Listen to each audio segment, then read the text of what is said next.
क्या दिल्ली में राष्ट्रपति शासन लगने वाला है? क्या दिल्ली में आम आदमी पार्टी की सरकार को बर्खास्त किया जाएगा? क्या दिल्ली में तय समय से पूर्व होगा चुनाव? इन सवालों के पीछे का कारण है दिल्ली विधानसभा में विपक्ष के नेता विजेंद्र गुप्ता, जिन्होंने दिल्ली सरकार पर संविधान उल्लंघन का आरोप लगाया है। साथ ही उन्होंने राष्ट्रपति को ज्ञापन सौंपकर दिल्ली सरकार को बर्खास्त करने की बात कही है।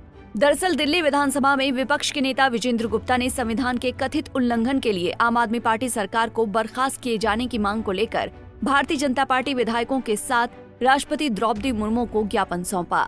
गुप्ता ने एक बयान में दावा किया कि दिल्ली सरकार का छठे दिल्ली वित्त आयोग का गठन न करना और कैग रिपोर्ट पर कोई कार्रवाई न करना संविधान का उल्लंघन है। भाजपा विधायकों के एक प्रतिनिधिमंडल ने 30 अगस्त को राष्ट्रपति से मुलाकात की और एक ज्ञापन सौंपा, जिसमें मुख्यमंत्री अरविंद केजरीवाल के जेल में होने के कारण दिल्ली में उत्पन्न संवैधानिक संकट के बीच तत्काल हस्तक्षेप करने का आग्रह किया गया है। गुप्ता ने राष्ट्रपति सचिवालय से प्राप्त एक पत्र को साझा करते हुए कहा, राष्ट्रपति ने ज्ञापन का संज्ञान लेते हुए उसे गृह सचिव को भेज दिया है। उन्होंने कहा कि गृह सचिव से इस मामले पर तत्काल और उचित कार्रवाई करने का आग्रह किया गया है। 30 अगस्त को भारतीय जनता पार्टी के विधायकों का एक प्रतिनिधिमंडल मेरे नेतृत्व में महामहिम राष्ट्रपति जी से मिला था और हमने उनको एक ज्ञापन सौंपा था और उनको दिल्ली की वस्तु स्थिति के बारे में अवगत कराया था कि किस तरह से दिल्ली में गवर्नेंस पैरालिसिस है, किस तरह से थोड़ी सी बारिश में 50 लोगों की मौत हो गई डूबने से, सड़कों की हालत ख़राब है, ड्रेनेज की हालत ख़राब है, सीवेज पूरी तरह से कोलैप्स है और 5 महीने से दिल्ली का असेंबली का सेशन तक नहीं हुआ, 5 महीने से दिल्ली की कैबिनेट नहीं हुई, मुख्यमंत्री जेल में है, जेल से सरकार चलाने की बात कर रहे हैं, एक फाइल आज तक साइन नहीं की है। आज दिल्ली में अराजकता की स्थिति है, संविधान का खुला उल्लंघन हो रहा है, छठे दिल्ली वित्त आयोग का गठन तक नहीं किया गया जिसको 1 अप्रैल 2021 को लागू होना चाहिए था, संवैधानिक संकट है। सीएजी की 11 रिपोर्ट जो सरकार को मिली लेकिन उसको पब्लिक नहीं किया गया, दिल्ली विधानसभा के सदन के पटल पर नहीं रखा गया, उसको छुपा लिया गया। पीएसी में पिछले 10 साल में एक भी ऑडिट पैरे पर कोई संज्ञान नहीं लिया गया और कोई रिकमेंडेशन हाउस को नहीं की गई, यानी कि करप्शन का कंप्लीट साम्राज्य है। केंद्र की योजनाओं को दिल्ली में लागू नहीं होने दिया जा रहा। आयुष्मान भारत जैसी अति महत्वाकांक्षी योजना जिसमें गरीब को 5 लाख रुपए सालाना मिलते हैं अपना प्राइवेट अस्पताल में इलाज कराने के लिए, पूरे देश में वो योजना लागू है लेकिन दिल्ली के गरीब को उस योजना से केजरीवाल सरकार ने जुड़ने नहीं दिया।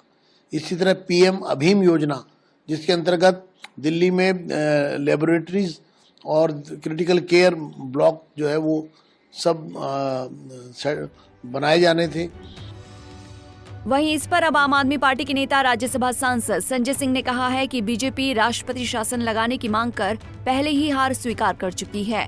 संजय सिंह ने कहा कि हम चुनाव के लिए तैयार हैं, बीजेपी में हिम्मत है तो चुनाव की घोषणा करे। बीजेपी को दिल्ली की जमीनी हकीकत का पता चल चुका है, ऐसे में वो ऐसे हथकंडे अपनाकर चुनाव को टालने की कोशिश कर रही है। अरे भाई, मैं तो पहले भी कह चुका हूँ, ये भाजपाइयों को तय करना है, उनको 4 महीने के बाद हारना है या अभी हारना है। अभी हारना चाहते हैं अभी चुनाव डिक्लेयर करें, लेकिन राष्ट्रपति शासन अभी हमें क्या दिक्कत है। हाँ। मैं तो भाजपाइयों से खुलेआम कहना चाहता हूँ आप लोगों के माध्यम से, ये दिल्ली की बीजेपी और मोदी जी को तय करना है कि उनको 4 महीने के बाद दिल्ली विधानसभा का चुनाव हारना है या 4 महीने पहले दिल्ली विधानसभा का चुनाव हारना है। कल घोषित करो ना तारीख, कल तारीख घोषित करो, कल तारीख घोषित करो, हम कहाँ पीछे हैं। उनको तय करना है भाजपाइयों को। अगर उनको लग रहा है कि अभी हारने में हमें लेट हो रहा है, जल्दी हारना है, जल्दी घोषित करा। क्या मकसद क्या नजर आता है सर आपको, इसके पीछे मकसद क्या नजर आता है? मकसद क्या नजर आता है आपको? मैं सिर्फ ये कहना चाहता हूँ, अगर वो चाहते दिल्ली में राष्ट्रपति शासन लागू हो जी इधर सामने, तो उनको इसका मतलब 4 महीने पहले हारने की मंशा है। भैया तो 4 महीने पहले हार जाए या 4 महीने बाद हार जाए। हरियाणा में बता दें कि दिल्ली के मुख्यमंत्री अरविंद केजरीवाल को आबकारी घोटाले में जेल में रखा गया है। 21 मार्च को ईडी ने केजरीवाल को गिरफ्तार किया था। आम आदमी पार्टी के मुखिया अरविंद केजरीवाल मुख्यमंत्री की कुर्सी पर रहते हुए जेल जाने वाले पहले नेता हैं। ईडी ने गिरफ्तारी से पहले केजरीवाल को कुल 9 समन जारी किए थे, जिसे उन्होंने नजरअंदाज कर दिया था। इसके बाद से वो जेल में ही हैं। वहीं राजनीतिक विशेषज्ञों की माने तो मुख्यमंत्री के जेल में रहते शासन को चलाना संभव नहीं है। सिर्फ मुख्यमंत्री ही अहम फैसले ले सकते हैं।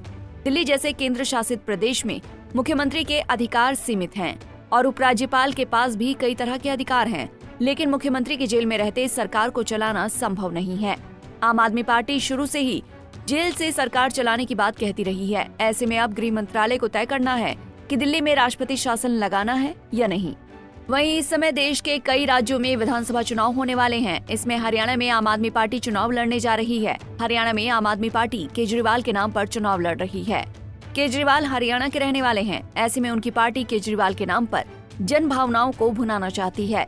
इस समय हरियाणा में अरविंद केजरीवाल की पत्नी सुनीता केजरीवाल आम आदमी पार्टी के लिए प्रचार कर रही हैं। इस समय दिल्ली में आप सरकार को बर्खास्त करने की बात दिल्ली सरकार की प्रशासनिक व्यवस्था पर सवाल खड़े कर दिए हैं। बहरहाल दिल्ली में आप सरकार को बर्खास्त करने को लेकर सियासत तेज हो गई है। इस पर सत्ता पक्ष और विपक्ष दोनों की तरफ से बयानबाजी हो रही है। वहीं अगले साल की शुरुआत में दिल्ली में विधानसभा चुनाव होने वाले हैं। इस तरह की बयानबाजी ने अटकलें तेज कर दी हैं कि दिल्ली में विधानसभा चुनाव समय से पहले हो सकते हैं। लेकिन इस मुद्दे पर दिल्ली की सियासत किस ओर रुख करती है, ये देखने वाली बात होगी। Bureau report, Punjab Kesari TV. हमसे जुड़े रहने के लिए हमारे YouTube चैनल को सब्सक्राइब करें और नई वीडियो की नोटिफिकेशन के लिए बेल आइकॉन को दबाएं।